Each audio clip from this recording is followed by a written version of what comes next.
Hi hello. അപ്പോൾ ഇന്ന് മോർണിംഗിൽ ബ്രേക്ക്ഫാസ്റ്റിന് ചേമ്പ് പുഴുങ്ങിയത് മുളക് പൊട്ടിച്ചതാണ് കേട്ടോ. അപ്പോൾ തന്നെ ചേമ്പൊക്കെ ക്ലീൻ ചെയ്തെടുക്കുന്നുണ്ട്. നമ്മുടെ ഇടുക്കിക്കാർക്ക് പിന്നെ ചേമ്പും കപ്പയും കാച്ചിലും ഒക്കെ ആണെങ്കിൽ പിന്നെ വേറൊന്നും വേണ്ട. മോർണിംഗ് ബ്രേക്ക്ഫാസ്റ്റിന് കൂടുതൽ അതായിരിക്കും നമുക്ക് സൗകര്യം അല്ലേ, നമുക്കിഷ്ടമുള്ളതും. ഇടുക്കിക്കാർക്ക് മാത്രമല്ല ഒട്ടുമിക്ക മലയാളികൾക്കും ഇഷ്ടപ്പെടുന്നതാണ് അല്ലേ.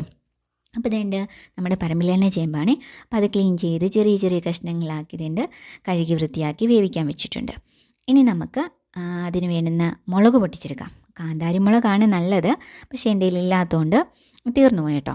അപ്പോൾ അതുകൊണ്ട് തന്നെ നമുക്ക് പച്ചമുളക് എടുക്കാം. അത്യാവശ്യം എരിവ് നോക്കിയിട്ട് എടുത്താൽ മതിയാവും. പച്ചമുളകും ചുമന്നുള്ളിയും അതേപോലെ തന്നെ ഉപ്പും കൂടെ ചേർത്ത് നമുക്കൊന്ന് ചതച്ചെടുക്കാം. ക്യാമറ ആ സെൻറ്ററിൽ തന്നെ ഇരിക്കുന്നതുകൊണ്ടാണ് എനിക്ക് നന്നായിട്ടൊന്ന് ചതച്ചെടുക്കാൻ പറ്റുന്നുണ്ടായിരുന്നില്ല. അപ്പോൾ ഇതിൻ്റെ എല്ലാം ഒന്ന് ചതച്ചൊതുക്കി എടുത്തിട്ടുണ്ട്.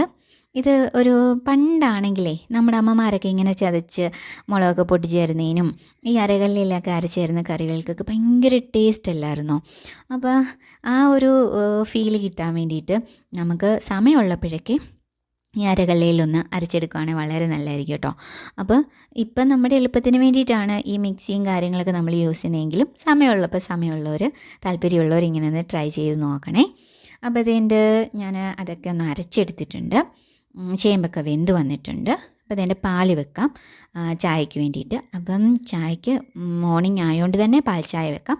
ഇല്ലെങ്കിൽ നമുക്ക് ചേമ്പിൻ്റെ കൂട്ടത്തിൽ അല്ലെങ്കിൽ കപ്പയുടെയൊക്കെ കൂട്ടത്തിൽ കട്ടൻ ചായ ആയിരിക്കും നല്ലത്. അപ്പോൾ അതേപോലെ തന്നെ നമ്മൾ ഈ അരകല്ലിൽ അരയ്ക്കത്തില്ലേ, അരച്ചിട്ട് പണ്ട് ഓർക്കുന്നുണ്ടോ, ഇങ്ങനെ ചെറിയ പാളക്കഷ്ണമില്ലേ, ആ പാളക്കഷ്ണം എടുത്തിട്ടായിരിക്കും ഇങ്ങനെ വടിച്ചെടുക്കാൻ വേണ്ടിയിട്ട് ഇങ്ങനെ യൂസ് ചെയ്യുന്നത്. അതൊക്കെ നല്ലൊരു ഫീല് തരുന്നത് അല്ലേ, പണ്ട് കാലത്തുണ്ടായിരുന്ന ആ ഒരു അമ്മമാരിങ്ങനെ വടിച്ചെടുക്കുന്നതൊക്കെ കണ്ടിട്ടുണ്ട്. അപ്പോൾ അതേണ്ട ചായയൊക്കെ തിളച്ച് വന്നിട്ടുണ്ട്, ചായയൊക്കെ റെഡി ആയിട്ടുണ്ട്. അപ്പോൾ തന്നെ നമ്മുടെ പുഴുക്കെടുക്കാം. പുഴുക്കും അതുപോലെ തന്നെ നമ്മുടെ മുളക് പൊട്ടിച്ചതിനകത്ത് ഒരു ഇച്ചിരി വെളിച്ചെണ്ണയോടെ ചേർക്കണേ. നമ്മുടെ ആവശ്യാനുസരണം ചേർത്താൽ മതി. അതോടെ മിക്സ് ചെയ്തെടുക്കുക. പിന്നെ കുറച്ച് തൈരുണ്ട്, അതേപോലെ തന്നെ നെല്ലിക്ക അച്ചാറും ചായയും. ഓക്കേ.